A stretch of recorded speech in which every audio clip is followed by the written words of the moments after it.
H.P. Lovecraft, At the Mountains of Madness, dans les montagnes de folie.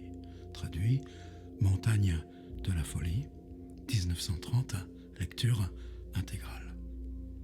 Tout à la fin, peut-être, on fera une vidéo de plus en racontant comment ça s'est écrit, les enjeux, la publication, la traduction.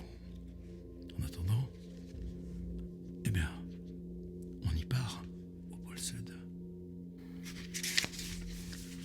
200 pages, 12 chapitres. Chapitre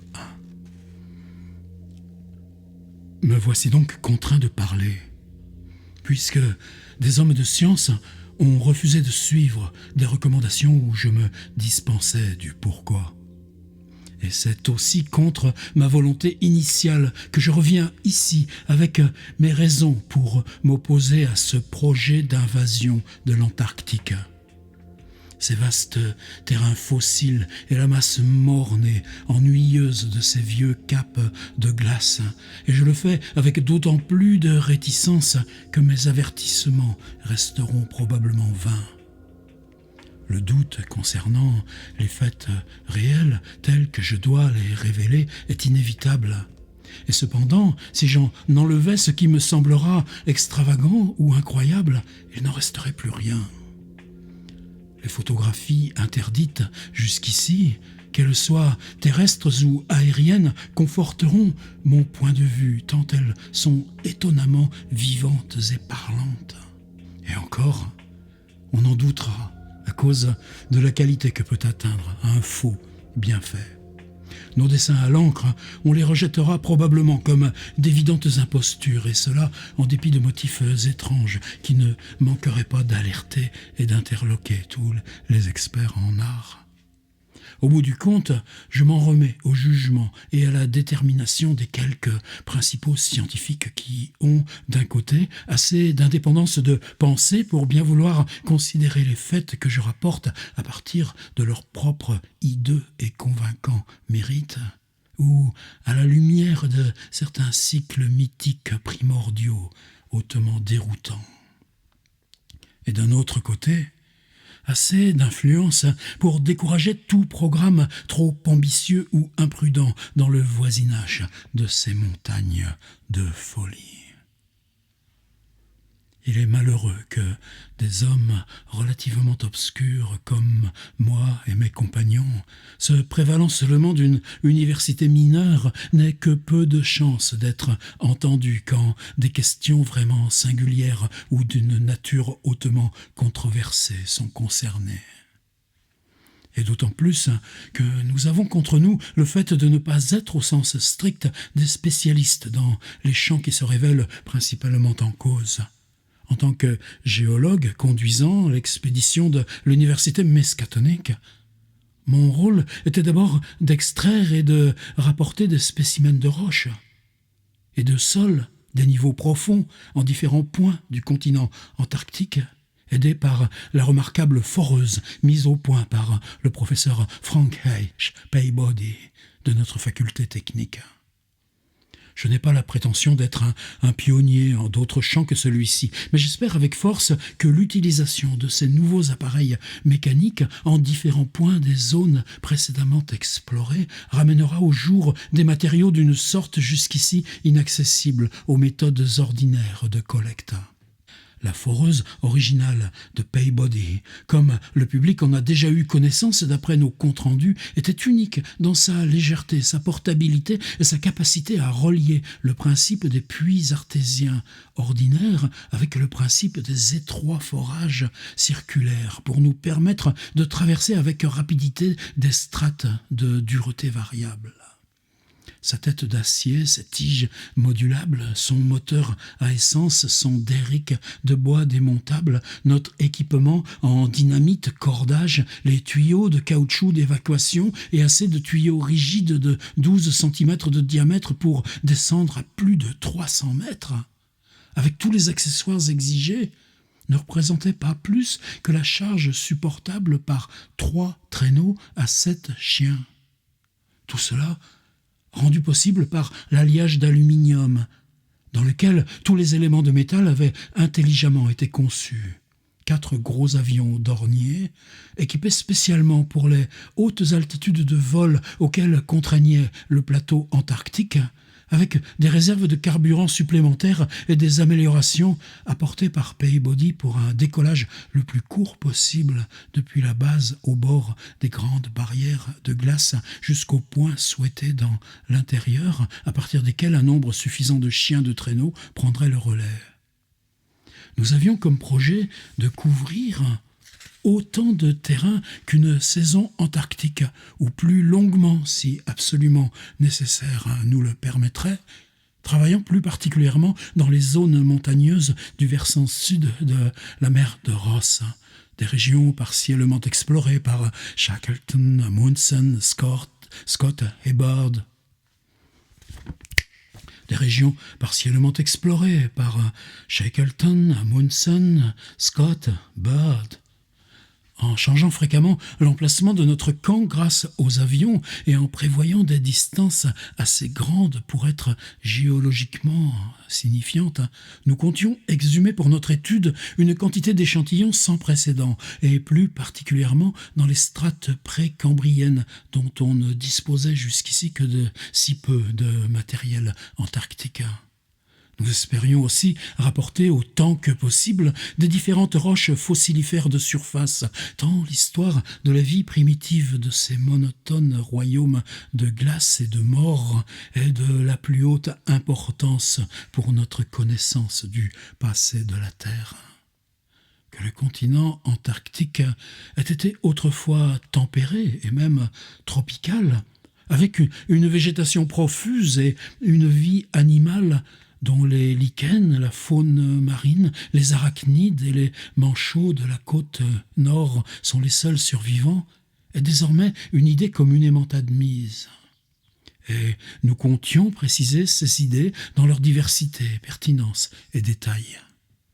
Là où un simple forage avait révélé des signes fossilifères, nous devions de pratiquer une véritable excavation pour obtenir des spécimens de toutes les tailles et catégories. Nos forages, à diverses profondeurs, selon les promesses du sol ou du roc de surface, seraient nécessairement confinés aux parties émergentes ou semi-émergentes du sol lui-même, donc obligatoirement sur les pentes et les crêtes, à cause des 2000 ou 3000 mètres d'épaisseur de glace recouvrant les niveaux plus bas. Nous n'étions pas en capacité d'affronter d'énormes profondeurs de forage, encore que Peabody avait mis au point un plan pour immerger des électrodes de cuivre dans les couches profondes de ces forages et pour fondre les zones précises de glace avec le courant provenant d'une dynamo mue à l'essence.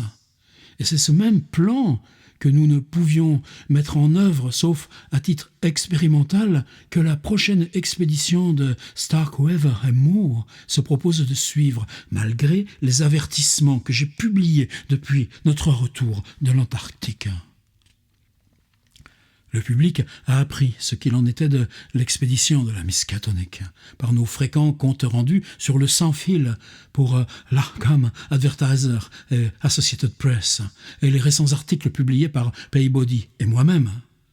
Nous étions 4 membres de l'université. Peabody, Lake du département de biologie, Atwood du département de physique et aussi météorologiste, plus moi-même, enfin, pour représenter la géologie et assumer le commandement matériel, entouré de 16 assistants, 7 étudiants en thèse à la Miskatonic, 9 mécaniciens accomplis. De ces 16, 12 avaient une qualification de pilote, et tous, sauf 2, étaient de compétents opérateurs du sans-fil. 8 d'entre eux avaient l'expérience de la navigation au compas et au sextant, dont Peabody, Atwood et moi-même. En outre, bien sûr, nos 2 bateaux, d'anciens baleiniers à coque de bois, renforcés pour les conditions glaciaires avec une machine à vapeur auxiliaire, étaient parfaitement accastillés. La fondation Nathaniel Derby Pickman, complétée par plusieurs contributions spéciales, finançait l'expédition en dépit de l'absence de vraie publicité. Les chiens, traîneaux, machines, matériel pour le camp et les avions en pièces détachées furent livrés à Boston, et c'est là que nos bateaux furent chargés. Nous étions on ne peut mieux équipés pour les buts spécifiques de notre projet et pour toutes les questions relatives aux équipements, vivres, transports et campements. Nous profitions de l'excellent et exceptionnellement brillant exemple de plusieurs de nos récents prédécesseurs. C'est le nombre inusuel et la réputation de ces prédécesseurs qui ont rendu notre expédition, si massive qu'elle fut, aussi peu remarquée par le monde dans son ensemble. Comme les journaux l'avaient annoncé, nous fîmes voile depuis le port de Boston le 2 septembre 1930. D'abord, une navigation de loisirs au long de la côte, puis par le canal de Panama et des escales à Samoa, Hobart, en Tasmanie, le lieu où nous pûmes effectuer notre dernier ravitaillement. Personne dans notre expédition d'exploration n'était jamais venu auparavant dans les régions polaires. Mais nous fondions une confiance totale en nos capitaines, John B. Douglas, commandant du brick Larcom et commandant en titre de la partie maritime, et Georg Thorfinsen, commandant de la goélette Miskatonic, deux vétérans de la pêche à la baleine dans les eaux antarctiques. Et comme nous laissions derrière nous le monde habité, le soleil plongeait de plus en plus bas tout au nord, restait chaque jour de plus en plus longtemps au-dessus de l'horizon. Par environ 62 degrés de latitude sud, nous aperçûmes nos premiers icebergs, ressemblant à des tables aux parois verticales, et juste avant de passer le cercle polaire antarctique que nous franchîmes le 20 octobre, avec les pittoresques cérémonies appropriées, nous fûmes considérablement troublés par la banquise. La baisse brutale de température m'affectait durement après notre long voyage par les tropiques, mais j'essayais de la surmonter en vue des rigueurs bien pires à venir. En plusieurs occasions, les curieux phénomènes de l'atmosphère m'enchantèrent grandement, notamment ceux qui comportaient un mirage dont l'illusion était frappante, vivante. Le premier que j'avais jamais vu, et lors desquels les icebergs distants devenaient les fortifications d'inimaginables châteaux cosmiques. Nous frayons notre chemin à travers les glaces, qui heureusement n'étaient ni continues ni épaisses. Nous rejoignîmes de nouveau les eaux libres par une latitude de 67 degrés sud, 175 degrés est longitude. Le matin du 26 octobre, une forte poussée de terre apparut plein sud. Et tous, avant midi, nous ressentîmes un frisson d'excitation à découvrir une chaîne de montagnes hautes, puissantes, couvertes de neige, qui, en s'élargissant, couvrait tout l'horizon devant nous. Nous venions enfin d'aborder les avant-postes du grand continent inconnu et de son monde cryptique de morts glacés. Ces crêtes étaient sans conteste la barrière de l'Admiralty Range, découverte par Ross, et il nous restait à contourner le cap Adair et descendre en longeant la côte est de la terre de Victoria pour atteindre notre but, la base, sur la rive du détroit McMurdo, au pied du volcan Erebus, à la latitude sud de 77 degrés 9 minutes. La dernière étape du voyage fut ahurissante, franchement étonnante. De grands et mystérieux pics stériles, surgissant un par un, à mesure que nous progressions vers l'ouest, tandis que le soleil de midi, très haut, tout au nord, ou l'horizon qui s'abaissait au sud dans le soleil de minuit, versait leurs rayons voilés et rougeâtres sur les neiges blanches, la beauté des glaces et les éclats noirs des pentes déchirées de granit.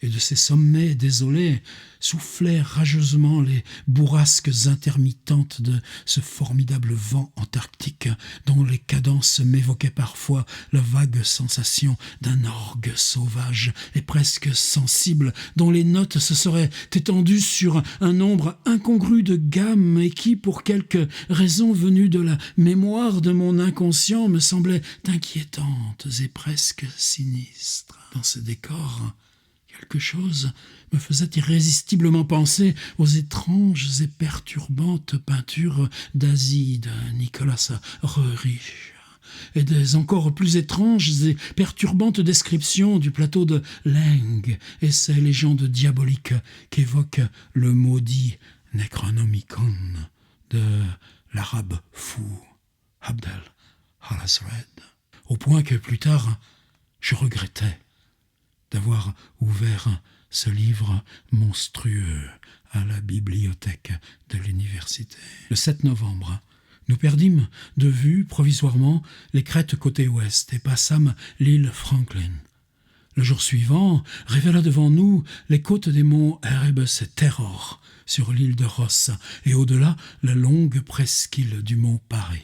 Se détachait maintenant à l'est la ligne blanche et basse de la grande barrière de glace, s'élevant perpendiculairement à une hauteur de 70 mètres, comme les falaises rocheuses de Québec, et marquant la fin de notre navigation vers le sud. L'après-midi, nous entrions dans le détroit de McMurdo, et nous nous rapprochions de la côte sous le vent des panaches du mont Erebus. Le cratère culminait à quelques 4000 à l'est, se détachant du ciel comme sur les estampes japonaises de leur mont Fuji, le mont sacré, tandis que, au-delà des 3000 mètres du mont Terror, volcan éteint, paraissait un fantôme blanc. Des panaches de fumée s'échappaient par intermittence de l'Erebus, et l'un de nos étudiants, un jeune et brillant doctorant nommé Danforth, nous signala du doigt ce qui nous sembla être une coulée de lave sur la pente de neige, nous rappelant que cette montagne, découverte en 1840, avait sans aucun doute été la source du poème d'Edgar Allan Poe, quand il écrit 7 ans plus tard. Incessamment roulaient les laves, leurs torrents sulfureux descendant de Yanek dans les climats extrêmes du pôle. Elles grognent alors qu'elles coulent du mont Yanek au royaume boréal du pôle. Danforth était un grand lecteur de ces écrits bizarres et vénérait Edgar Poe particulièrement. Je m'y intéressais moi-même à cause du décor antarctique de la seule grande histoire de Poe, l'énigmatique et troublant Arthur Gordon Pym. Sur la rive stérile et sur la hautaine barrière glacée de l'arrière-plan, des myriades de manchots grotesques caquetaient et battaient de leurs moignons d'ailes, tandis qu'on apercevait dans l'eau des troupeaux de phoques gras, nageant ou rampant sur ces gros gâteaux de glace lentement dérivantes.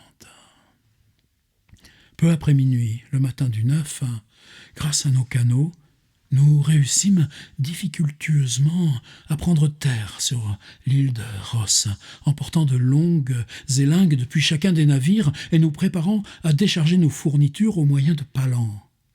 Nos sensations, à ce premier contact avec le sol antarctique, étaient à la fois poignantes et complexes. Même si, en ce lieu particulier, les expéditions de Scott et Shackleton nous avaient précédés.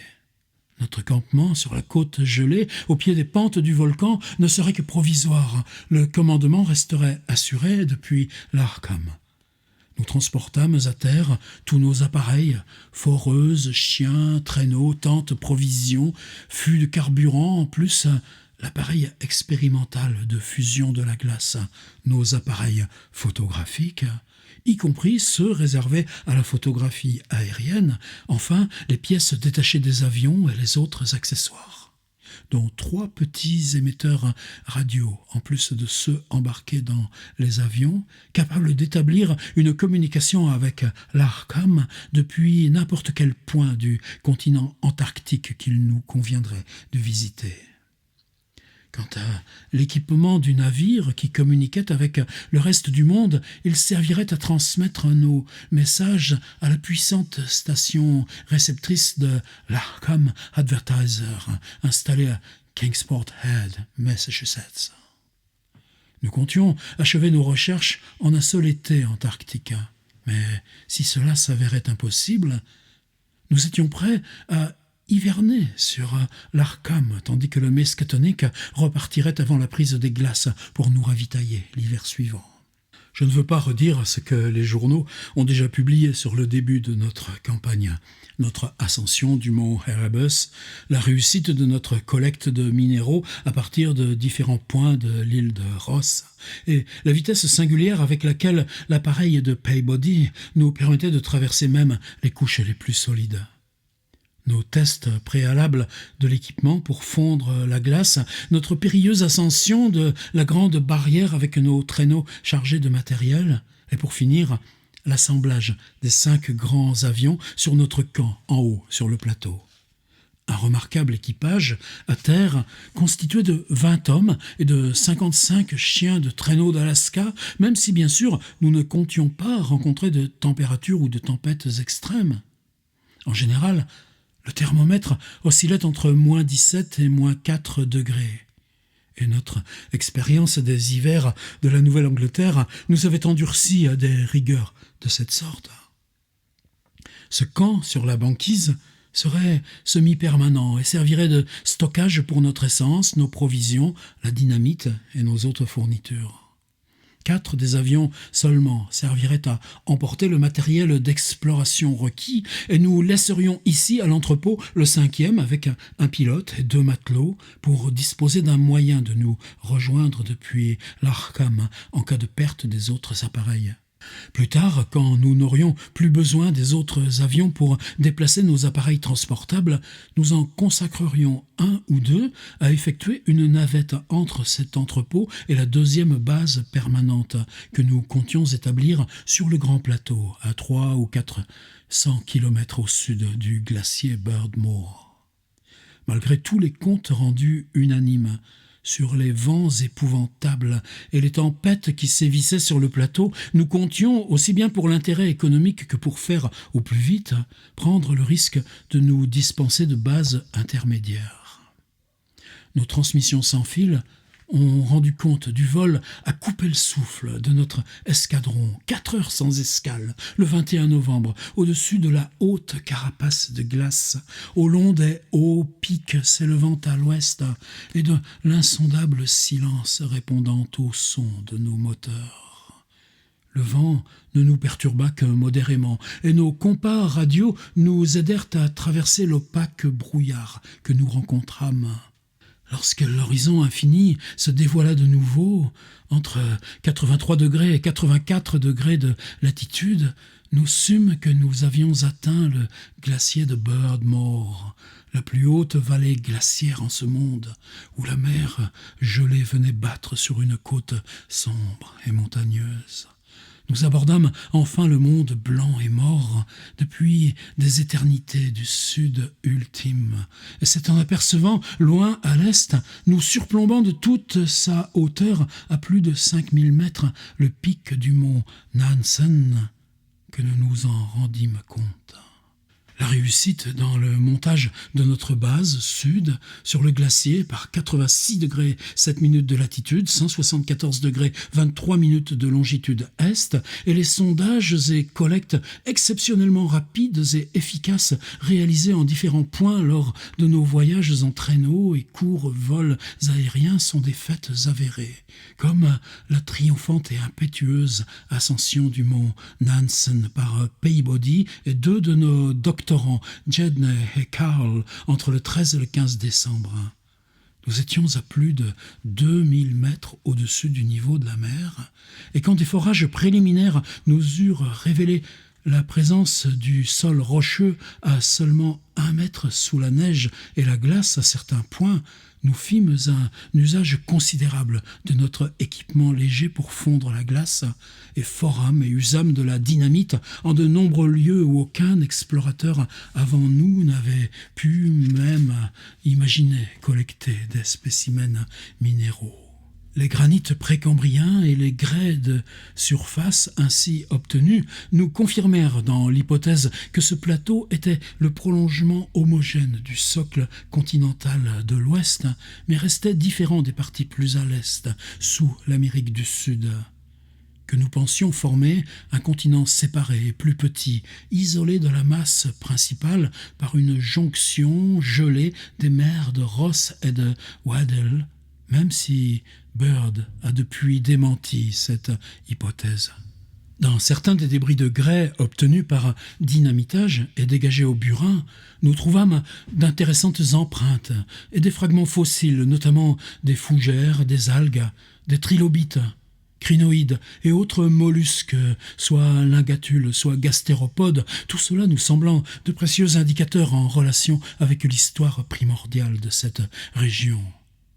Et puis aussi un étrange bloc triangulaire que Lake put reconstituer à partir de 3 fragments d'ardoise trouvés dans les débris d'une des explosions, marqués de stries sur un diamètre d'environ 30 cm.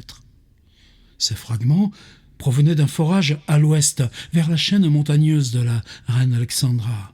Et Lake, en tant que biologiste, semblait trouver que ces curieuses marques striées constituaient une énigme inhabituelle et provocante, alors que mon œil de géologue n'y voyait rien d'autre que des effets de friction raisonnablement acceptables dans des roches sédimentaires.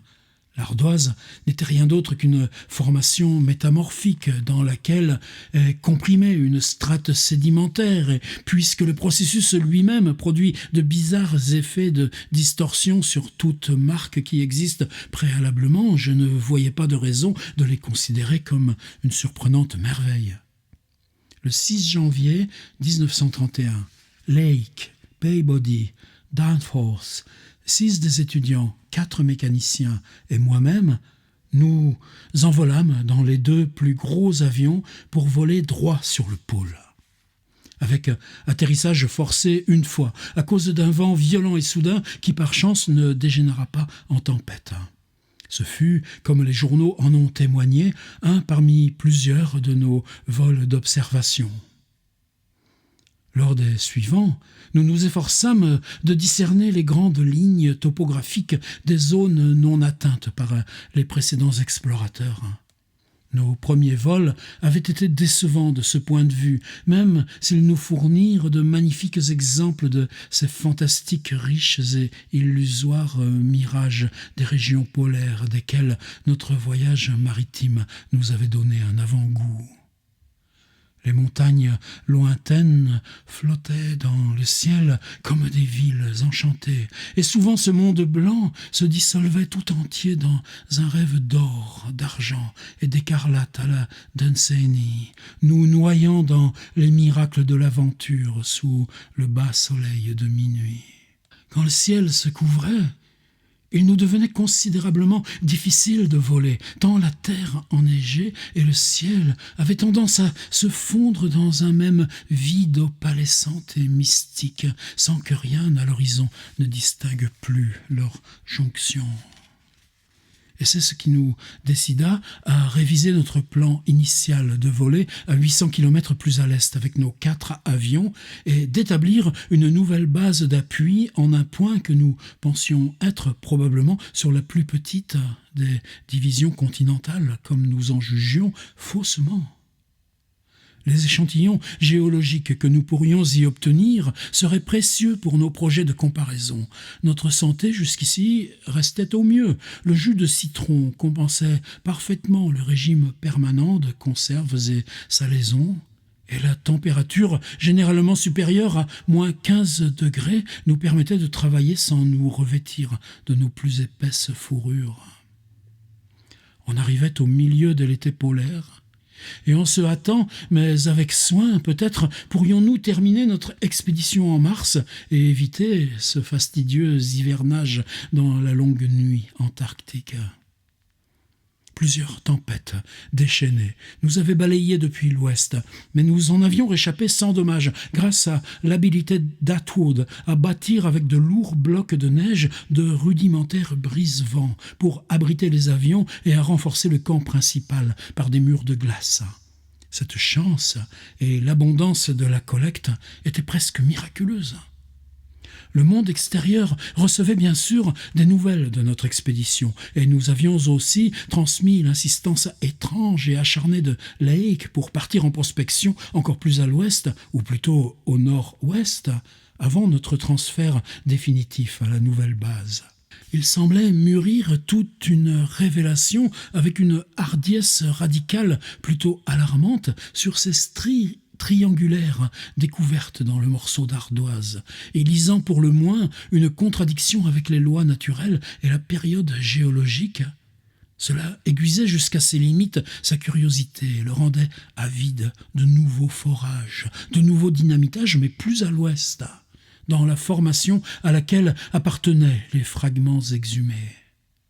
Il était étrangement convaincu que les empreintes étaient celles de quelque organisme massif, inconnu, radicalement inclassable et d'évolution considérablement avancée.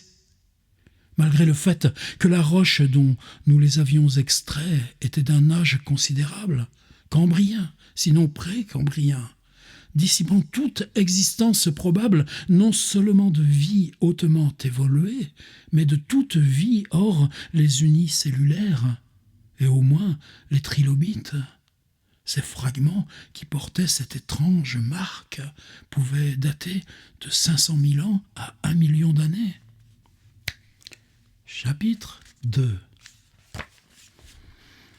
L'imagination populaire, je crois, a réagi activement à nos câbles sans fil concernant l'équipée de Lake vers le nord-ouest, dans des régions jusqu'ici jamais troublées par le pied humain, ni même pénétrées par l'imagination humaine, même si nous nous étions tus sur son espoir insensé de révolutionner l'ensemble des connaissances de la biologie et de la géologie. Ces repérages en traîneau et premiers forages du 11 au 18 janvier avec Peabody et 5 autres, assombris par la perte de 2 chiens lorsque un des traîneaux se renversa en traversant une grande crevasse due à la compression de la glace, avait permis de mettre au jour de plus en plus de fragments de cette ardoise archaïque. Et moi-même, j'étais fasciné par la profusion singulière d'évidentes traces de fossiles dans ces strates d'une ancienneté incroyable. Ces marques, cependant, témoignaient de formes de vie très primitives qui n'impliquaient pas de grands paradoxes, sinon que toute forme de vie pouvait advenir dans la roche, même précambrienne, comme celle-ci semblait l'être. À cause de cela, je ne parvenais pas à saisir quel bon sens il y avait pour Lake à demander une pause dans notre course contre le temps, une pause qui exigeait l'usage de chacun de nos 4 avions, beaucoup d'hommes et tous les moyens mécaniques de l'expédition. Je ne pus me résoudre, au bout du compte, à mettre un veto à son projet. Mais je décidai de ne pas me joindre à son équipée vers le nord-ouest, malgré l'insistant plaidoyer de Lake, en raison de mes compétences géologiques. En leur absence, je resterai à la base avec Peabody et 5 hommes pour mettre au point nos derniers forages plus à l'est. En préparation de ce transfert, un des avions avait commencé de transporter une bonne réserve de carburant depuis le détroit de McMurdo. Mais cela pouvait temporairement attendre. Je gardais pour moi un traîneau et 9 chiens, ne serait-ce que pour l'imprudence qu'aurait été à n'importe quel moment de rester sans aucun moyen de transport dans ce monde absolument désert livré à sa mort éternelle. Cette partie de l'expédition, emmenée par Lake vers l'inconnu, tout le monde s'en souviendra, transmit ses propres comptes rendus au moyen des émetteurs à ondes courtes des avions. Ils furent simultanément captés par notre propre appareil à la base supérieure et par l'Arkham à son mouillage de McMurdo, où ils furent relayés vers l'Amérique par grandes ondes sur des fréquences de 50 mètres. Ils partirent le 22 janvier à 4 heures du matin et nous reçûmes le premier message sans fil à peine 2 heures plus tard. Lake, annonçant amorcer sa descente pour commencer un forage à petite échelle avec fusion de la glace en un point situé à 450 km d'où nous étions. 6 heures plus tard, un deuxième message très excité, quand, après un travail frénétique, un travail de castor, ayant creusé un puits superficiel pour y insérer leur dynamite, celui-ci avait révélé des morceaux d'ardoise avec des empreintes comme celles qui avaient provoqué la première surprise. 3 heures encore, et un bref bulletin annonçait la reprise du vol malgré la levée de bourrasques drues et mordantes, à quoi je répondis par un message protestant contre les risques encourus. Lake répondit encore plus brièvement que les spécimens collectés justifiaient tous les risques. Je constatais que l'enthousiasme confinait désormais à la mutinerie et que je ne pouvais rien à l'encontre de ce risque pris tête baissée qui mettait en cause le succès de l'expédition tout entière.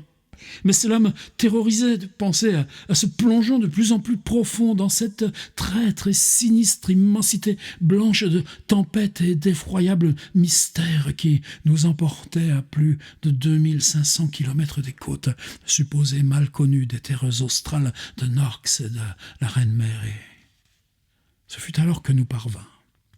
À peine 1 heure et demie plus tard, et depuis l'avion en vol, ce message de Lake, encore plus excité, qui me fit presque retourner mon opinion et regretter de ne pas avoir accompagné leur équipé. Je cite, 22h05, en vol. Après la tempête de neige, découvrons une chaîne de montagnes plus haute que toutes les précédentes aperçues.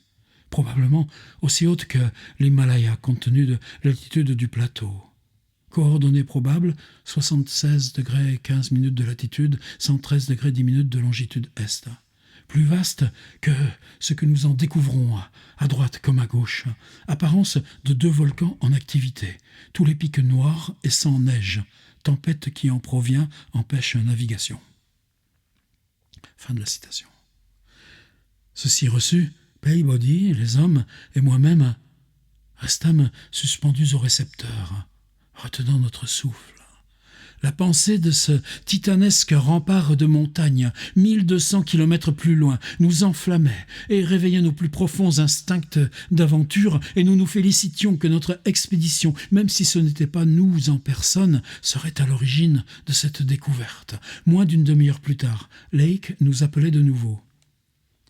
Citation. L'avion de Moulton forçait à l'atterrissage sur les contreforts du plateau, mais personne de blessé. Réparation peut être envisageable. Nous allons transférer l'essentiel de l'équipement dans les 3 autres pour le retour ou les déplacements à venir si nécessaire, mais plus besoin de vol à charge maximum pour l'instant. Ces montagnes sont en dehors de toute imagination. Nous allons partir en éclaireur dans l'avion de Carroll, mais sans aucune charge. Vous ne pouvez rien imaginer de tel. Les pics les plus hauts doivent passer les 10 000 mètres. L'Everest, plus dans la course. Carroll fera relevé télémétrique au théodolite pour estimer hauteur, pendant que Carroll et moi nous approcherons. Cratère volcanique, fausse impression, formation semble stratifiée, probabilité base précambrienne mélangée à autres strates, bizarres effets de crête. Des sections régulières de cubes escaladant les plus hauts pics. Tout cela magnifique dans lumière rouge dorée du soleil déclinant, comme un pays mystérieux dans un rêve ou la porte d'un monde interdit de merveilles inconnues, regret que pas là pour étude. Fin du message. Bien que pratiquement il fût l'heure d'aller dormir, aucun d'entre nous qui écoutions ne songea un instant à se coucher. Et il devait en être pareil pour l'équipe du détroit de McMurdo, ou ceux de la base du matériel et ceux de l'Arkham qui recevaient aussi ces messages. À preuve que le capitaine Douglas émit un appel pour féliciter toute l'équipe de cette découverte importante et que Sherman, le responsable de la base, confirma son propre enthousiasme. Nous déplorions évidemment la perte de l'avion, mais espérions qu'une solution pourrait être trouvée. Enfin, vers 11h du soir, nous parvint un autre message de Lake. Je cite, « Grimpez avec Carroll jusqu'au plus haut contrefort. Pas oser tenter vraiment les grands pics avec météo actuelle. On essaiera plus tard. Tâche effrayante grimper. Tout difficile à cette altitude, mais vaut le coup. Grande chaîne très resserrée. Pas réussi un seul coup d'œil de l'autre côté. Les plus hauts sommets, plus hauts que l'Himalaya, très bizarre. Chaîne semble à base précambrienne, mais avec signes évidents de soulèvement de nombreuses autres strates. On s'est trompé sur le volcanisme. Se prolonge plus loin que ce qu'on peut en voir dans toutes les directions. émerge hors de la neige à partir de 7000 mètres. Bizarre formation sur les pentes des plus hauts sommets, de larges blocs bas et carrés, aux parois complètement verticales, et des alignements rectangulaires de remparts verticaux plus bas, comme les vieux forts d'Asie plantés sur les pentes montagneuses dans les peintures de Röhrig. Impressionnante à distance. On s'est approché de quelques-unes. Carroll pense qu'ils sont formés de plus petits éléments séparés, mais c'est probablement juste une supposition. La plupart des crêtes écroulées et usées, comme exposées aux tempêtes et à l'érosion depuis des millions d'années. Certains endroits, en particulier vers le haut, semblent d'une roche plus légèrement colorée que toutes les autres strates visibles des pentes elles-mêmes, démontrant une indiscutable formation cristalline. En nous rapprochant, le vol nous a révélé les ouvertures de grottes, dont certaines d'un dessin singulier, carré ou semi-circulaire. Il faut que vous veniez enquêter. Il me semble avoir vu un rempart s'élevant sur la crête d'un des pics. Hauteur semble entre 10 000 et 12 000 mètres. Je suis moi-même à 7 000 dans un froid tenaillant, diabolique. Le vent siffle, résonne en traversant les grottes, mais pas plus de danger que ça à voler pour l'instant. Fin du message. Depuis ce moment, et pendant encore une demi-heure, Lake nous délivra un feu roulant de commentaires et exprima son intention de grimper à pied un des sommets. Je répondis que je le rejoindrais aussitôt qu'il pourrait nous envoyer un avion et que Peabody et moi-même allions réorganiser la disponibilité du carburant et savoir où et comment rassembler nos réserves en fonction de la modification du projet de l'expédition. D'évidence, les forages que devait entreprendre Lake ainsi que tous ses vols de reconnaissance demanderaient qu'une quantité appréciable de carburant soit transférée vers la nouvelle base qu'il se préparait à établir au pied des montagnes. Et il était possible que nous ne puissions entreprendre nos vols vers l'est en cette fin de saison. En prévision de ces changements, j'appelai le capitaine Douglas et lui demandai de transférer tout ce qu'il lui serait possible des navires en haut de la grande barrière, avec le seul traîneau à chiens que nous avions laissé là-bas. Une route directe entre le détroit de McMurdo et la région inconnue découverte par Lake, c'est ce que nous devions établir. Lake me rappela plus tard pour dire qu'il avait décidé d'installer son camp là où l'avion de Moulton avait été forcé d'atterrir et où les réparations avaient déjà commencé. La couche de glace y était très mince, avec un sol sombre, visible çà et là, et il voulait mener à bien de premiers forages ici même, avant d'envisager des raids en traîneau ou des expéditions d'alpinisme. Il évoqua la majesté ineffable du paysage et l'étrange état de ses sensations une fois immergé dans l'infini silence de ces sommets dont les crêtes l'entouraient comme un mur qui atteindrait le ciel tout au bout du monde. Les estimations du théodolite d'Atwood établissaient que les 5 principaux sommets allaient de 10 000 à 11 000 mètres. La nature venteuse du terrain perturbait clairement Lake, qui évoquait le surgissement occasionnel de bourrasques prodigieusement violentes, au-delà de tout ce qu'il avait rencontré jusqu'ici. Son camp était à moins de 8 kilomètres d'où s'élevait le plus haut sommet. Je ne pus m'empêcher de remarquer une note d'alerte inconsciente dans ces mots, qui me parvenait à travers 1200 kilomètres de vide glacial, tandis qu'il insistait pour que nous nous hâtions de rassembler le matériel et les rejoignions pour explorer sitôt que possible cette étrange nouvelle région. Après un travail de toute la journée, une vitesse et intensité sans pareil et de tels résultats, il devait maintenant prendre du repos.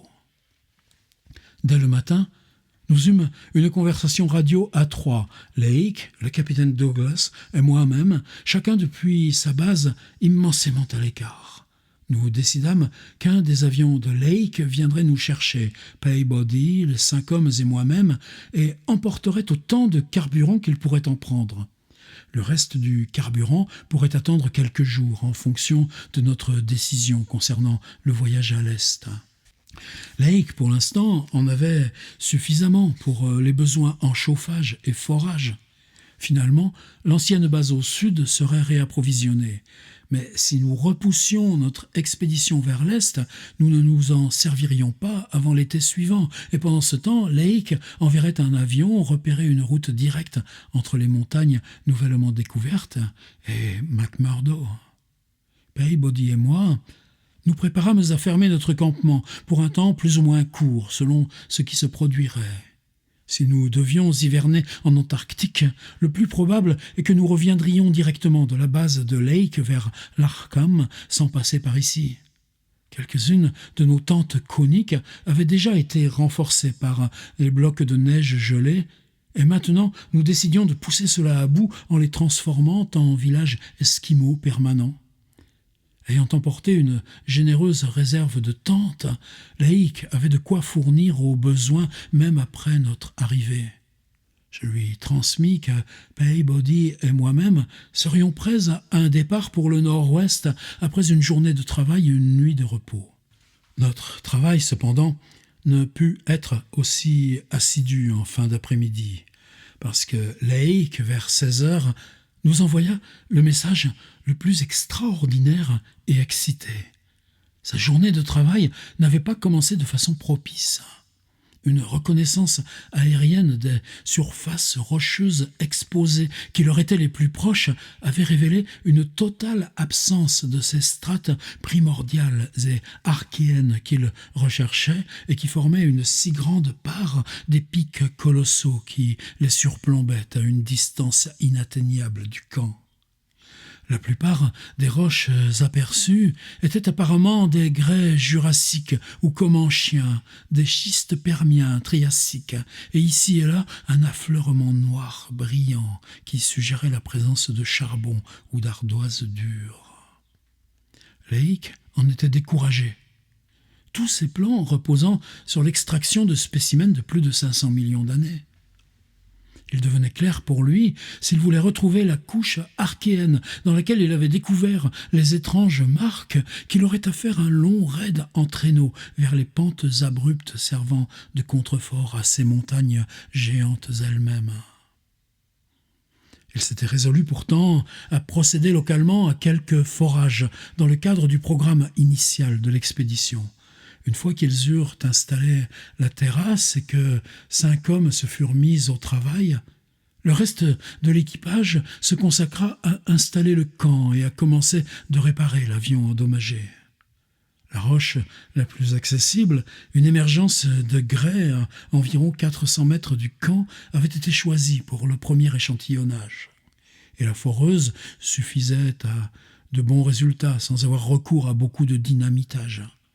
Il était environ 15 heures, suivant la première explosion, quand ils entendirent crier les hommes affectés à la foreuse.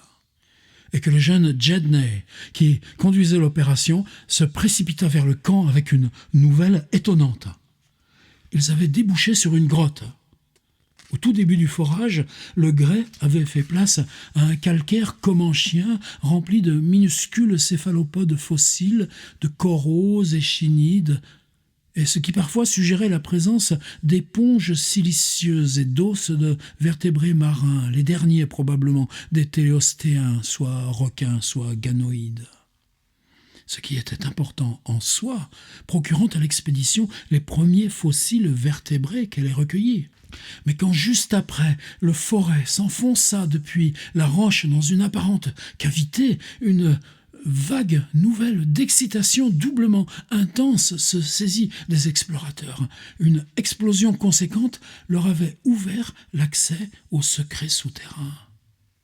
Et maintenant, à travers l'opercule déchiré, de peut-être 15 cm de long et de 10 cm d'épaisseur, s'ouvrait devant les chercheurs impatients une section peu profonde de calcaire creusée il y a plus de 50 millions d'années par le ruissellement des eaux d'un monde tropical disparu. La caverne n'était profonde que de 2 à 3 mètres, mais s'étendait indéfiniment dans toutes les directions. Et on percevait une lente et fraîche circulation d'air qui suggérait qu'elle appartenait à un ensemble souterrain bien plus étendu. Son plancher, son plafond présentaient de nombreuses et grandes stalactites et stalagmites, dont quelques-unes s'étaient rejointes en colonnes. Mais comptaient par-dessus tout les vastes dépôts d'os et coquilles qui, par endroits, bouchaient presque le passage, emportés par les eaux de jungles inconnues de fougères et de champignons du Mésozoïque, des forêts de cycas, de palmiers, d'angiospermes primitifs du tertiaire. Ces mélanges d'ossements recelaient aussi des échantillons du Crétacé, de l'Éocène et d'autres espèces animales que les meilleurs paléontologistes n'auraient pu classer en un an. Des mollusques, des coques de crustacés, des poissons, des amphibiens, des reptiles, des oiseaux, des mammifères primitifs, grands et petits, connus, inconnus. Rien d'étonnant à ce que Gedney soit revenu vers le camp en courant, en criant. Rien d'étonnant à ce que chacun ait dans l'instant laissé ses tâches et se soit précipité dans le froid mordant, là où le haut d'Eric indiquait une toute nouvelle porte vers les secrets du dedans de la terre et les éternités oubliées. Quand Lake eut satisfait sa première pulsion enthousiaste de curiosité, il gribouilla un message dans son carnet et demanda au jeune Moulton de revenir au camp pour le diffuser aussitôt par radio. Ce fut mon premier aperçu de leur découverte, annonçant l'identification de premières coquilles, de ganoïdes et placodermes, restes de labyrinthodontes et de théodontes, fragments crâniens de grands mosasaures, vertèbres et écailles dorsales de dinosaures, dents et squelettes d'ailes de ptérodactyles, débris d'archéoptérix, dents de requins du Miocène, crânes d'oiseaux primitifs et crânes, vertèbres et autres de mammifères archaïques comme les paléothères, xiphodons, chiroptères, euthériodontes, oréodons et tynanotères. Il n'y avait rien de plus récent qui ressemblât à un mastodonte, éléphant, chameau, cerf ou bovin. Lake, en concluant donc que les derniers dépôts dataient de l'âge oligocène et que la cavité découverte était restée préservée au sec, morte, inaccessible, pendant au moins 30 millions d'années. D'un autre côté, la prévalence de formes de vie aussi primitives était singulière au plus haut degré. Même si la formation calcaire était positivement et immanquablement comanchienne, mais pas antérieure, à preuve les fossiles si typiques qu'elle recelait, comme les ventriculites, les débris recueillis dans la cavité présentaient une proportion surprenante d'organismes considérés jusqu'ici comme issus de périodes bien plus éloignées. Même des poissons rudimentaires, des mollusques et coraux remontant aux périodes siluriennes ou ordoviciennes. La conclusion inévitable était que cette partie du monde avait offert un degré unique et remarquable de continuité entre les formes de vie d'il y a 300 millions d'années et celles de seulement 30 millions. Et si cette continuité s'était prolongée au-delà de l'Oligocène, quand la caverne avait été obstruée, c'était bien sûr, au-delà de toute spéculation, en tout état de cause, le passage à l'effrayante glaciation du Pléistocène, il y a à peu près 500 000 ans, presque hier, comparé à l'âge de la grotte, avait dû mettre fin à toutes ces formes primitives qui avaient trouvé en cet endroit un moyen de prolonger le terme habituel de leur existence. Lake ne put se contenter de ce premier message et nous fit transmettre un premier bulletin par-delà les étendues neigeuses avant même que Moulton soit revenu. Aussi, celui-ci resta installé devant l'émetteur d'un des avions, me transmettant, ainsi qu'à l'Arkham qui réémettait vers le monde extérieur, les brefs messages écrits que Lake lui faisait parvenir successivement. Ceux qui ont lu les journaux se souviendront de l'excitation causée alors parmi les hommes de science par les découvertes de cet après-midi-là. Communiqués qui ont contribué, après toutes ces années, à la mise sur pied de cette même expédition de Starkweather et de Moore que je souhaite, avec tant d'anxiété, détourner de son projet.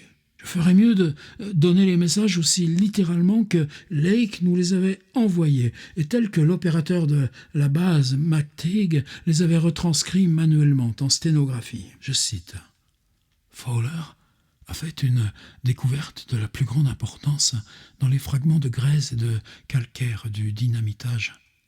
Plusieurs empreintes striées triangulaires, distinctes, comme celles trouvées sur l'ardoise archéenne, prouvant que cette source a survécu depuis il y a 600 millions d'années jusqu'à l'époque comanchienne, sans rien d'autre que des changements morphologiques mineurs et une taille légèrement décroissante. Les empreintes comanchiennes semblent apparemment plus primitives ou décadentes, on dirait, que les plus anciennes. Souligner l'importance de la découverte pour la presse. Cela veut dire pour la biologie ce que Einstein a signifié pour les mathématiques et la physique, ce qui confirme mes travaux précédents et en amplifie les conclusions. Tout semble indiquer, comme j'en avais l'intuition, que la Terre a connu tout un cycle ou plusieurs cycles de vie organique avant celui qui commence par les cellules de l'ère archéozoïque. Une vie évoluée et spécialisée pas plus tard qu'il y a 1000 millions d'années, quand la planète était jeune, encore inhabitable pour toute forme de vie ou les structures protoplasmiques normales. La question devient alors quand, où et comment l'évolution a commencé. Plus tard, à examiner certains fragments du squelette de grands sauriens terrestres ou marins et de mammifères primitifs, trouver de singulières blessures ou plaies sur les structures osseuses attribuables à aucun prédateur ou animal carnivore connu dans quelque période que ce soit. De deux sortes, trous droits et pénétrants, et incisions en forme apparemment d'entaille. Un ou deux cas d'os proprement cassés. Pas beaucoup d'échantillons encore. J'ai envoyé au camp chercher des torches électriques. Allons étendre la zone de recherche en éliminant des stalactites. Encore plus tard, avons trouvé un fragment de stéatite d'environ 15 cm de long, 4 cm d'épaisseur, totalement différent des autres. Formation visible, plutôt vert, mais rien de tangible pour la période. Curieusement lisse et régulier. Forme se rapprocherait d'une étoile à 5 branches aux pointes brisées, et d'autres signes de clivage dans les angles intérieurs au centre de la surface. Petite dépression lisse au centre de la surface intacte. Éveille beaucoup la curiosité quant à âge et origine, probablement un caprice du travail des os. Carroll, dans son enthousiasme, pense qu'il peut en dégager des étapes géologiques supplémentaires signifiantes. Des groupes de points minuscules en séquence régulière. Les chiens sont troublés quand on travaille et semblent haïr cette stéatite. Il faudra examiner s'il s'en dégage une odeur spécifique. Prochain message quand Mills reviendra avec de la lumière et que nous explorerons la cavité elle-même. 22h15. Importante découverte de Harendorf et Watkins à 21h45, travaillant dans la caverne avec les lampes. Trouvé un monstrueux fossile, en forme de baril, d'une nature totalement inconnue, probablement végétale, à moins qu'il s'agisse d'un spécimen géant d'une algue marine inconnue. Tissu d'évidence préservé par sels minéraux. Dur comme du cuir, mais flexibilité étonnamment préservée par endroits. Marque de parties brisées aux extrémités et autour des côtés, 2 mètres de bout en bout, 1,10 m de diamètre, se réduisant à 30 cm aux extrémités, comme un tonneau qui aurait 5 bulbes hérissés en forme de douve. Dans les sillons, entre ces arêtes, de curieuses grosseurs. Des dents ou des ailes qui s'y attachent et s'étalent en éventail, toutes très abîmées sauf une, qui semble dessinait une aile de 2 mètres d'envergure environ. Une disposition qui rappelle les monstres de certains mythes primordiaux, en particulier la fable des grands anciens dans le Necronomicon. Ces ailes semblent faites d'une membrane tendue sur l'armature de tubes glandulaires, de minuscules orifices apparents dans la structure tubulaire des ailes. Extrémité du corps racornie ne donne pas de piste pour l'intérieur ou ce qui a été cassé à cet endroit. On procédera à dissection une fois rapporté au camp. Pas possible de savoir si animal ou végétal. À l'évidence, plusieurs de ces constituants incroyablement primitifs. Toute la main-d'œuvre disponible pour dégager les stalactites et obtenir d'autres spécimens. Trouver d'autres os, balafrés, mais ils devront attendre. On a du mal avec les chiens. Ils ne peuvent pas supporter ces nouveaux échantillons et les mettraient en pièces si nous ne les tenions pas à distance. 23h30. À l'attention de Dyer Peabody Douglas, question de la plus haute, je devrais dire transcendante importance. L'Arkham doit relayer tout cela à l'antenne principale de Kingsport dès maintenant. Cette étrange forme tonnelée est la chose archéenne qui a laissé ses empreintes dans la roche. Mills, Boudreau et Fowler ont découvert des amas de 13 ou plus sous la terre à 12 mètres de l'ouverture. Mêlés à des fragments de stéatite curieusement arrondis et configurés, plus petits que ceux trouvés auparavant, formes en étoiles, mais aucune marque de cassure, excepté en quelques points. Parmi les spécimens organiques, 8 en parfait état apparent, avec tous les appendices. Les avons tous remontés à la surface, en tenant les chiens à distance. Ils ne peuvent pas supporter ces choses. Nous tentons de les décrire de plus près et nous vous les transmettons par sécurité. Les journaux devraient être tenus au courant. Ces objets ont un peu plus de 2 mètres de long, un torse tonnelé avec 5 nervures, d'1 mètre de diamètre au centre et 30 cm aux extrémités. Gris sombre, flexible et infiniment coriace. Des ailes membraneuses de même couleur, 2 mètres d'envergure, trouvées repliées, qui s'attachent par des excroissances entre les arêtes. La structure de l'aile tubulaire ou glandulaire d'un gris plus clair avec des orifices aux extrémités. Le bord de l'aile en dents de scie.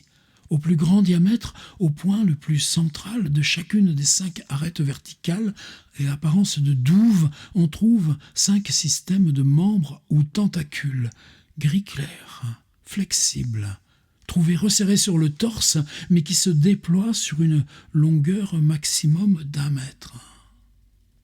Comme les membres des crinoïdes primitifs. Chaque pédoncule commence par une branche de 10 cm de diamètre et après 15 cm se divise en 5 sous-pédoncules, donc chaque branche après 20 cm se divise en 5 plus petits tentacules ou vrilles, donnant pour chaque pédoncule un total de 25 tentacules. En haut du torse, un cou approximatif et bulbeux, d'un gris plus pâle, avec ce qui suggère des sortes de lamelles soutenant ce qui doit être la tête en forme d'étoile à 5 branches jaunâtres recouvertes de cils riches de diverses couleurs et d'une dizaine de centimètres de long. Une tête épaisse et bouffie, de 60 cm d'une extrémité à l'autre, avec des tubes jaunâtres et flexibles d'1 mètre environ se projetant de chaque extrémité.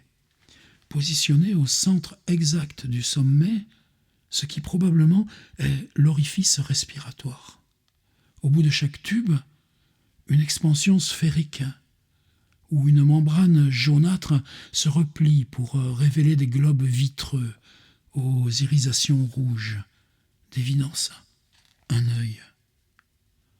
5 tubes rougeâtres, légèrement plus longs, partent des angles intérieurs de la tête étoilée et finissent par des gonflements en forme de sac de la même couleur. lesquels, lorsqu'on y exerce une pression, s'ouvrent sur des orifices en forme de cloche de 5 cm de diamètre au maximum, dévoilant des alignements de dents aiguës et blanches. Probablement des bouches. Tous ces tubes, cils et pointes de la tête étoilée, retrouvés étroitement noués et serrés, les tubes et pointes enroulés, repliés sur le cou bulbeux et le torse. Surprenante flexibilité, malgré la rudesse de l'ensemble. Au bas du torse, en plus grossier et d'un fonctionnement différent, on trouve d'autres organes comme ceux de la tête, le cou bulbeux d'un gris plus léger, mais sans ce qui évoque les lamelles, retenant l'arrangement à 5 branches verdâtres, d'épais membres musclés d'1,20 m de long, partant d'une quinzaine de centimètres de diamètre à la base pour en faire 8 à l'extrémité. À chacune de ces extrémités sont rattachées des membranes triangulaires verdâtres, nervurées, de 20 cm de long et de 15 de large à leur pointe. Ce sont ces pâles nageoires ou pseudo-pieds qui ont laissé leurs empreintes dans les roches d'il y a 1 milliard d'années, jusqu'à il y a 50 ou 60 millions d'années. Dans les angles intérieurs de la forme étoilée, s'attachent des tubes rougeâtres de 70 cm, s'étrécissant de 8 cm de diamètre à la base à 2 cm à leur pointe. Des orifices tout au bout. Tous ces éléments infiniment durs et d'une résistance de cuir, mais extrêmement flexible. 4 pieds avec ces pales, sans aucun doute leur autorisant une locomotion d'une façon ou une autre, marine ou terrestre. Quand on les remue, on a l'impression d'une musculature gigantesque. Telles que nous les avons trouvées, toutes ces saillies repliées sur le pseudo-cou et la base du torse, de la même façon que les saillies de l'autre extrémité. Pas possible pour l'instant d'en assigner l'espèce à l'ordre végétal ou animal. Elle représente probablement une évolution incroyablement avancée de ces plantes dites radiaires, mais qui n'auraient pas perdu certaines de leurs caractéristiques primitives. Les ressemblances pour l'échinoderme sont frappantes malgré quelques contradictions locales. L'assemblage des ailes suggère l'adaptation à un probable habitat marin, mais peut avoir seulement servi au déplacement marin. Sa symétrie le rattache curieusement au monde végétal, suggérant d'être essentiellement végétal pour les parties hautes et basses, mais plutôt animal pour ses saillies avant et arrière. À une ère fabuleusement précoce de l'évolution, précédant même les plus élémentaires protozoaires dont nous avions jusqu'à la connaissance, renversant toute conjecture sur leur origine. Les spécimens complets recueillis ont de telles mystérieuses ressemblances à certaines créatures des mythes originaires que la suggestion d'une existence ancienne en dehors de l'Antarctique devient inévitable. Dyer et Peabody, qui ont lu le Necronomicon et vu les peintures cauchemardesques de Clark Ashton Smith basées sur son texte, me comprendront si je parle des grands anciens, supposés avoir créé toute la vie terrestre, soit par erreur, soit par incompétence. L'imagination morbide de nos étudiants n'a pas manqué d'échafauder des hypothèses partant de ces anciens pins radiaires des zones tropicales où depuis ces contes folkloriques primordiaux dont Wellmouth nous a parlé, les survivances du culte d'Ortulu, et ainsi de suite. S'ouvre un vaste champ de recherche. Les dépôts vont probablement du Crétacé tardif ou au début de l'Éocène, à en juger par les spécimens prélevés. Stalagmites massives. Des stalagmites massives ont poussé sur eux, tâche difficile de les extraire, mais leur épaisseur a empêché les dégâts. État miraculeux de préservation, d'évidence grâce à l'action du calcaire. Pas d'autres découvertes pour l'instant, mais on reprendra les recherches plus tard. Dans l'immédiat, on doit ramener au camp 14 spécimens géants sans l'aide des chiens qui aboient furieusement et refusent d'en approcher. Avec 9 des hommes, 3 étant restés garder les chiens, on arrive à tirer les traîneaux plutôt bien malgré un mauvais vent. Nous devons rétablir la communication par avion avec l'équipe de McMurdo et commencer à convoyer le matériel. Je vais commencer à disséquer une de ces choses avant qu'on s'accorde du repos. J'aimerais tant avoir un vrai laboratoire sur place. Derrière doit se mordre les doigts d'avoir essayé d'empêcher mon expédition ici, à l'ouest. D'abord, les plus hautes montagnes du monde, et maintenant, ça. Si ces choses ne sont pas le point culminant de l'expédition, je ne sais pas ce que c'est. On a tout fait scientifiquement. Félicitations, Peabody, pour la foreuse qui nous a donné accès à la grotte. Est-ce que l'Arkham peut maintenant nous répéter la description? Fin du message. Nos sensations, Peabody et moi-même, à la réception de ce compte-rendu, furent au-delà de toute description. Et aucun de nos compagnons pourrait être en deçà de cet enthousiasme. McTeague, qui avait hâtivement retranscrit les quelques points principaux tels que nous les recevions de l'appareil, réécrivit le message tout entier depuis ce résumé dès que l'opérateur de Lake en eut fini. Tous étaient conscients de la signification de la découverte quant aux datations, et j'envoyais mes félicitations à Lake dès que l'opérateur de l'Arkham nous eut renvoyé comme demandé la partie descriptive. Et Sherman suivit mon exemple depuis le campement avec l'entrepôt de réserve de McMurdo et de même le capitaine Douglas depuis l'Arkham. Plus tard, en tant que chef de l'expédition, j'ajoutais quelques remarques à ce que l'Arkham devait retransmettre au monde extérieur. Bien sûr, prendre du repos semblait une pensée absurde dans toute cette excitation, et mon unique souhait était de rejoindre le campement de Lake aussi vite que je le pouvais. Quelle déception donc, quand il me transmit qu'une nouvelle tempête descendant des montagnes rendait impossible toute tentative aérienne. Mais encore 1h30, et de nouveau la passion surmonta ce désappointement. Lake avait envoyé d'autres messages, nous informant de leur complet succès à transférer jusqu'à leur camp les 14 énormes spécimens. Cela avait été une rude tâche, tant ces choses étaient étonnamment lourdes, mais les 9 hommes l'avaient accompli sans barguigner. Maintenant, une partie de l'équipe construisait, à quelque distance du camp, un mur de neige pour un enclos qui maintienne les chiens à l'écart, tout en permettant d'aller les nourrir. Les spécimens étaient couchés sur la neige dure, près du camp, excepté l'un d'eux dont Lake avait commencé une dissection rudimentaire. Cette dissection se révéla une tâche plus difficile qu'attendue. Malgré la chaleur du poêle à pétrole dont dans la tente transformée en laboratoire improvisé, à leur déception, les tissus flexibles du spécimen choisi, un des plus puissants et intacts, se révélait ne rien perdre d'une dureté bien au-delà de celle du cuir. Lake tâtonnait sur comment pratiquer les incisions nécessaires sans violence qui détruirait la subtilité des structures qu'il voulait dégager. Il lui restait, c'est vrai, 7 spécimens plus parfaits, mais c'était trop peu pour en user sans précaution, à moins que la grotte n'en révèle une réserve infinie. En conséquence de quoi, il mit de côté ce premier spécimen et le remplaça par un qui était en partie écrasé et partiellement mutilé le long d'une des grandes nervures du torse. Les résultats, immédiatement transmis par radio, furent aussi déroutants que stupéfiants. Rien de délicat ni de précis n'était possible avec des instruments à peine capables d'inciser ces tissus anormaux, mais le peu qui fut entrepris nous laissa tous abasourdis jusqu'à la crainte.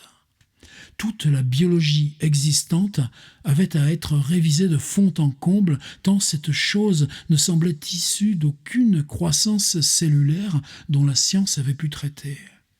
À peine s'il y avait eu remplacement minéral, et en dépit de son âge probable d'une 40aine de millions d'années, les organes internes étaient parfaitement intacts. Cette matière indétériorable, un cuir d'une qualité presque indestructible, semblait un attribut inhérent à la forme d'organisation de la chose et se rattachait à quelque cycle paléocène de l'évolution des invertébrés, bien en amont de nos capacités de spéculation. Tout ce que Lake put trouver d'abord était desséché.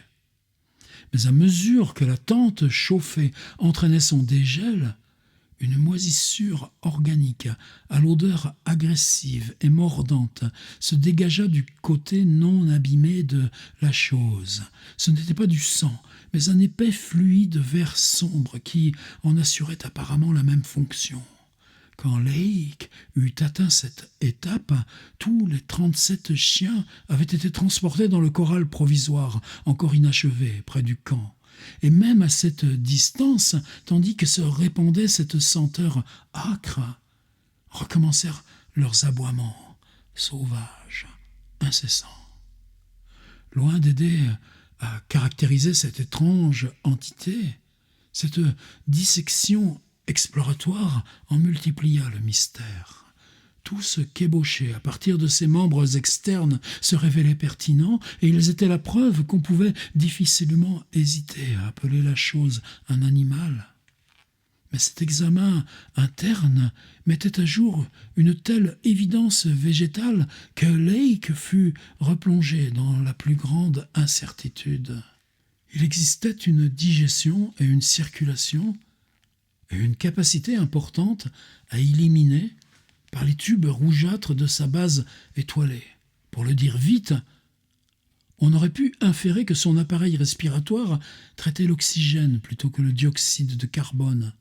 Mais cela rendait bizarrement apparente l'existence de volumes de stockage d'air et de méthodes alternatives de respiration depuis les orifices externes, et d'au moins 2 autres systèmes de respiration complètement développés, les ouïes et les pores. C'était clairement un amphibien, mais probablement aussi bien adapté à de longues périodes d'hibernation sans air. Des organes vocaux semblaient aussi exister, mais reliés au système respiratoire principal et présentant des anomalies au-delà de la compréhension immédiate. Le discours articulé, au sens de l'énonciation syllabique, semblait difficilement concevable, mais l'émission de notes musicales couvrant un large spectre semblait hautement probable. Et son système musculaire était développé de façon surnaturelle. Le système nerveux était si hautement développé et si complexe que cela en laissa Lake stupéfié. Même en tenant compte de certains aspects extrêmement primitifs et archaïques, la chose disposait d'un dispositif de centres ganglionnaires qui présentait des connexions entre eux, rivalisant avec des états de développement spécialisés les plus extrêmes. Son cerveau avait 5 lobes, étonnamment développés, et on relevait aussi les indices d'un appareil sensoriel partant des minces cils de la tête et impliquant des facteurs inconnus de toute autre espèce terrestre. Cela imposait probablement de disposer plus que de 5 sens, rendant impossible d'en déduire les potentialités depuis n'importe laquelle de nos analogies existantes. Lake pensait que cela révélait une créature douée de vive sensibilité et de fonctions finement différenciées dans son monde primitif, un peu comme les abeilles et les fourmis aujourd'hui, que la reproduction était assurée comme celle des cryptogames végétaux et particulièrement les ptéridophytes, et qu'à cela étaient dédiées les chambres à spores aux extrémités des ailes, et se développant à l'évidence depuis un thale ou protale. Mais leur donner un nom à ce stade était pure folie. Cela s'apparentait à une espèce radiaire, mais était clairement beaucoup plus. C'était en partie végétal, mais disposait des 3/4 de ce qui était essentiel à une structure animale. C'était d'origine marine. Son contour symétrique et certains autres attributs en attestaient clairement, mais on ne pouvait prouver et préciser exactement les limites d'une tardive adaptation terrestre. Les ailes, après tout, obligeaient à la suggestion persistante de leur capacité à voler. Comment une évolution aussi incroyablement complexe avait pu s'effectuer sur la Terre, juste formée, à temps pour déposer ses empreintes dans les roches archéennes, était tellement au-delà de toute conception que Lake se souvient de façon saugrenue de ces mythes primordiaux à propos de ces grands anciens qui seraient descendus des étoiles et auraient engendré la vie terrestre par inconséquence ou par erreur, ainsi que d'autres extravagantes légendes à propos de choses cosmiques surgies de l'ailleurs, racontées par un de nos collègues folkloristes du département d'anglais de l'université Miskatonic. Bien sûr, il envisagea l'hypothèse que ces empreintes précambriennes avaient été laissées par un ancêtre moins évolué que les spécimens recueillis, mais il dut vite repousser cette théorie trop facile et revenir aux spécifications structurelles avancées de fossiles plus anciens. À ne retenir qu'une chose, les dernières évolutions montraient plutôt une décadence qu'un progrès dans l'évolution. La taille des pseudo-pieds avait diminué, et toute leur morphologie semblait épaissie et simplifiée. Mieux encore, les nerfs et les organes qu'ils venaient d'examiner induisaient une idée singulière de régression depuis des formes bien plus complexes. Les vestiges atrophiés étaient étonnamment prédominants. Tout cela mis ensemble, on pouvait en dire bien peu de façon sûre, et Lake en revenait à la mythologie pour leur donner un nom provisoire, baptisant facétieusement sa découverte les grands anciens. À 2h30 du matin, ayant décidé de remettre le travail au lendemain, de prendre un peu de repos, il recouvrit l'organisme disséqué d'une toile goudronnée prise à la tente laboratoire et revint au spécimen intact avec un intérêt renouvelé. Le soleil permanent de l'été antarctique avait commencé à assouplir un peu ses tissus, au point qu'à leurs extrémités, les tubes et pointes de 2 ou 3 parmi eux montraient des signes de déplis. Mais Lake se refusa à croire à un risque de décomposition immédiate dans l'air glacé à près de -20 degrés. Il prit cependant la précaution de rassembler les spécimens non disséqués et de placer sur eux une toile de tente en réserve pour les préserver du rayonnement solaire direct. Cela éviterait aussi une possible agression par les chiens, dont l'hostilité sans repos devenait réellement un problème même à cette distance de sécurité, et tandis que la plus grande partie de l'équipe dressait en hâte un mur de plus en plus haut autour de leur enclos. Il lesta les 4 coins de la toile de lourds blocs de neige pour la maintenir sur place malgré la tempête grandissante, alors que les titanesques montagnes alentour semblaient prêtes à délivrer des rafales bien plus graves. Nos premières appréhensions sur les tempêtes soudaines de l'Antarctique revenaient. Et sous la supervision de Atwood, des précautions furent prises pour affermir les tentes. Le second enclos des chiens et un grossier abri de neige pour les avions du côté de la montagne. Les blocs de neige durcis qu'ils avaient préparés pour cela se révélaient insuffisants, moins hauts qu'ils auraient dû l'être, et Lake se décida à consacrer toutes les mains à cela, en priorité à toute autre tâche. C'est passé 4 heures que Lake se décida enfin à une pause et nous conseilla de partager ce moment de repos que prendrait son équipe dès que les remblais de protection seraient un peu plus solides. Il plaisanta un moment avec Peabody à travers les ondes et lui redit ses louanges pour cette foreuse si miraculeuse qui avait permis leur découverte. Atwood transmit aussi ses félicitations et saluts. J'adressai moi aussi à Lake un mot chaleureux de congratulation, reconnaissant que son intuition d'un voyage à l'ouest était la mieux fondée. Et nous convînmes ensemble de reprendre l'échange radio à 10h du matin. Si la tempête était finie, Lake enverrait un avion de son équipe jusqu'à mon camp. Avant de me coucher moi-même, j'envoyais un message final à l'Arkham avec pour instruction de ne pas trop dire des nouvelles du jour au monde extérieur, tant l'ensemble de ces détails était assez radical pour déclencher une vague d'incrédulité jusqu'à ce qu'on en ait rapporté les éléments matériels.